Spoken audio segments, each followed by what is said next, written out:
ये आकाशवाणी रायपुर है। छत्तीसगढ़ी समाचार बुलेटिन के संग संध्या तिवारी के जय जोहार। अब सुनो आज के प्रमुख समाचार। सरकार के महत्वपूर्ण कार्यक्रम डिजिटल इंडिया के 6 बछर पूरा। प्रधानमंत्री कही कि डिजिटल इंडिया की मदद ले एक देश एक राशन कार्ड योजना लागू करे जात है। मुख्यमंत्री भूपेश बघेल आज पशु मन के रोका छेका अभियान के वर्चुअल शुभारंभ करीन। और एंटी करप्शन ब्यूरो आय ले ज्यादा संपत्ति के मामला में प्रदेश के अतिरिक्त पुलिस महानिदेशक जीपी सिंह के निवास समेत 10 ठिकाना में आज छापामार कार्यवाही करे है। देश भर में 18 बछर ले ज्यादा के सब्बो लोगन मन बर सरकारी केंद्र मन में मुफ्त में टीकाकरण अभियान चलाए जावत है। आप मन ले अपील है कि कोविड रोधी टीका जरूर लगावो। कोरोना महामारी बर कोनो किस्म के कोताही झन बरतो। जब तक जरूरत नहीं है घर ले बाहर झन निकलो और ये सरल उपाय के पालन करो। मास्क लगावो, 2 गज के सुरक्षित दूरी बनाए रखो, घेरी बेरी साबुन ले हाथ धोवो। लोगन मन ला कोरोना ले जुड़े जानकारी दे और उखर मार्गदर्शन बर राष्ट्रीय हेल्पलाइन नंबर हवय।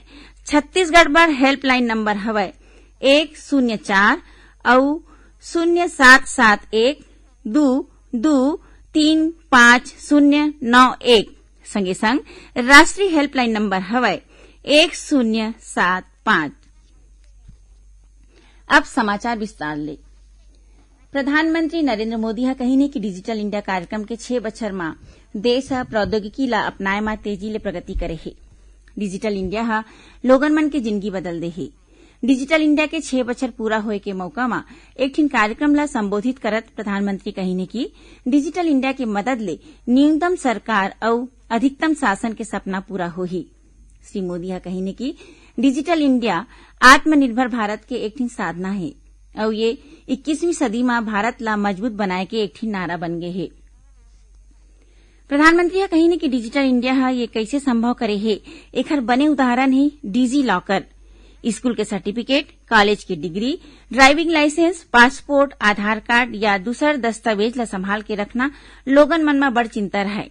कई घाव बाढ़, भूकंप, सुनामी मां और कहूं आगी लगे के सेती ले लोगन मन के जरूरी पहचान पत्र नष्ट हो जात रही से। फिर अब 10वीं, 12वीं, कॉलेज, यूनिवर्सिटी के मार्कशीट ला लेके दूसर जम्मो दस्तावेज मन ला सीधा डिजी लॉकर में संभाल के राखे जा सकत है। श्री मोदी कही कि डिजिटल इंडिया देश के आने आने जगह में स्वास्थ्य सुविधा दे में विशेष भूमिका निभाए है। ऑनलाइन शिक्षा ले लेके और चिकित्सा बर विकसित प्लेटफॉर्म करोड़ों भारतीय मन ला फायदा देवत है।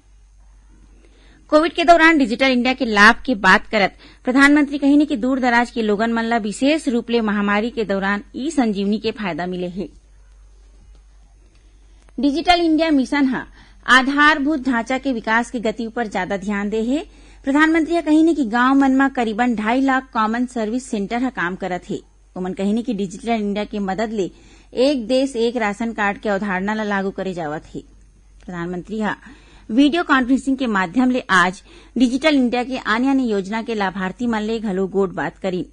खबर के मुताबिक डिजिटल इंडिया कार्यक्रम जुलाई 2015 में शुरू करे गे रहिस। मुख्यमंत्री भूपेश बघेल आज पशु मन के रोका छेका अभियान के वर्चुअल शुभारंभ करी। ये मौका में ओमन गौठान के प्रबंधन बर करीबन 24 करोड़ रुपया की मदद राशि दे के घोषणा के संग राज्य के 1135 स्वावलंबी गौठान मन ला 10,000 रुपया हर एक गौठान के हिसाब ले 1 करोड़ 13 लाख ले ज्यादा के राशि दे बर कहिन। ओमन किसान मन ले अपील करीन है कि आज ले जम्मो गांव मन में रोका छेका अभियान शुरू करें। मुख्यमंत्री कही कि फसल ला खुला में चरैया पशु मन ला बचाए बर रोका छेका अभियान विशेष है। आज ले पूरा प्रदेश में एके संग्रह रोका छेका अभियान के संचालन करके पशुपालक अपन पशु मन ला खुला में चरई बर छोड़े के बजाय ओ मन ला गौठान में भेजाए। जी हाँ, चारा पानी की व्यवस्था करे गे है। ओमन कही कि गांव मन में रोका छेका अभियान बर चरवाहा मन ला पशु ला एक जगह रोके और ओ मन ला गौठान मन में इकट्ठा करे के जिम्मेदारी दे जाए। जम्मो गांव मन में एके संग्रह रोका छेका करे जाए जेखर ले फसल में नुकसान नहीं होवे। मुख्यमंत्री प्रदेश के स्वावलंबी गौठान के समिति और ग्रामवासी मन ला रोका छेका अभियान बर बधाई और शुभकामना दीन है। मुख्यमंत्री महिला स्व सहायता समूह के सदस्य मन ले गोट बात कर उखर काम के बड़ई करी। छत्तीसगढ़ी समाचार बुलेटिन आप मन आकाशवाणी रायपुर ले सुनत हव। छत्तीसगढ़ के खबर ले है आपके वास्ता और खबर के विश्वसनीयता ले है हमार वास्ता। आकाशवाणी समाचार रायपुर के प्रादेशिक समाचार बुलेटिन के संगे संग हमार समसामयिक कार्यक्रम आप रेडियो के संग अपन मोबाइल में घलो सुन सकत हो। आकाशवाणी समाचार फेसबुक, ट्विटर और यूट्यूब में घलो हावय। हमार फेसबुक पेज हरे Chhattisgarh news on AIR, Twitter handle CGAIR news और हमार यूट्यूब चैनल हरे छत्तीसगढ़ AIR न्यूज। तो अब रेडियो के संगे संग आपके मोबाइल के माध्यम ले हम आप तक पहुंचत हन। छत्तीसगढ़ के हर खबर पर सुनत रहो आकाशवाणी समाचार। अब आगू बाढ़न बाँचे समाचार कोती। प्रदेश में 5 बछर ले कमती उमर के लइका मन में पोषण के पता लगाए बर 7 ले 16 जुलाई तक वजन तिहार मनाए जाही। ये दौरान राज्य के जम्मू आंगनबाड़ी केन्द्र मन में इलेक्ट्रॉनिक मशीन ले लइका मन के वजन करे जाही। नोनी मन के हीमोग्लोबिन टेस्ट कराए के संगे संग उखर BMI यानी बॉडी मास इंडेक्स टेस्ट घलो कराए जाही, जेखर ले नोनी मन के फैट, प्रोटीन और आने आने घटक के पता लगा के एनीमिया के जांच करे जाही। एखर बर आंगनबाड़ी केन्द्र मन में आवैया 11 ले 18 बछर के जम्मू किशोरी बालिका मन ला ये अभियान में शामिल करे जाही। खबर के मुताबिक महिला और बाल विकास विभाग डहर ले आयोजित ये वजन तिहार के उद्देश्य प्रदेश में कुपोषण के दर ला कम करना है। उन्हें प्रदेश में डायरिया के रोकथाम पर आज ले गहन डायरिया नियंत्रण पखवाड़ा शुरू हो करेगे है। ये पखवाड़ा 15 जुलाई तक चलही। ये दौरान जम्मू स्वास्थ्य केन्द्र मन में ORS जिंक कार्नर के स्थापना करे के संग लोगन मन ला डायरिया के बारे में जागरूक करे बर कई ठिन कार्यक्रम राखे जाही। आज राष्ट्रीय चिकित्सक दिवस आए। राष्ट्र ला स्वस्थ राखे बर चिकित्सक के भूमिका ला महत्व दे बर हरेक बछर 1 जुलाई के डॉक्टर्स डे मनाए जाथे। केंद्र सरकार है बंगाल के पूर्व मुख्यमंत्री डॉक्टर BC राय के योगदान के प्रति सम्मान व्यक्त करे बर 1991 में डॉक्टर्स डे की शुरुआत करे रही। डॉक्टर राय है भारतीय आयुर्विज्ञान परिषद और भारतीय चिकित्सा संघ के स्थापना में बड़का भूमिका निभाए रही। ओमल्ला 4 फरवरी 1961 में भारत रत्न ले सम्मानित करे गे रही। इति छत्तीसगढ़ में घलो अस्पताल और आने आने चिकित्सा संस्थान मन में राष्ट्रीय चिकित्सक दिवस में कतकुन कार्यक्रम करे जावत है।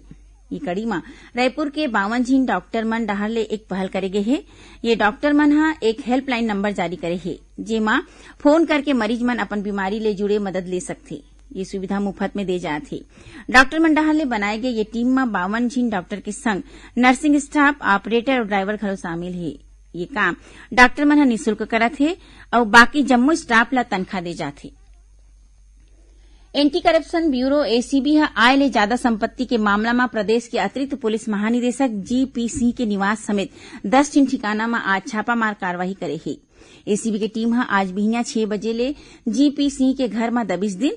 पुलिस हा फोन रिकॉर्डिंग ले ये कार्रवाई करके उखर कंप्यूटर ला घलो जब्त कर ली। पुलिस हा उखर घर और आने आने ठिकाना ले मिले दस्तावेज के जांच करत है। प्रदेश में अवैया 24 घंटा के दौरान कुछ एक जगह में हल्का ले मध्यम वर्षा होए के और गरज चमक के संग छींटा पड़े के संभावना है। मौसम विभाग के अनुसार एक द्रोणिका पश्चिम उत्तर प्रदेश ले असम तक बने हुए हैं। एकर असर ले प्रदेश के 1-2 जगह में गरज चमक के संग गाज गिरे के आशंका है।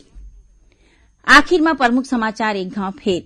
सरकार के महत्वपूर्ण कार्यक्रम डिजिटल इंडिया के 6 बछर पूरा। प्रधानमंत्री कही ने कि डिजिटल इंडिया की मदद ले एक देश एक राशन कार्ड योजना लागू करे जात है।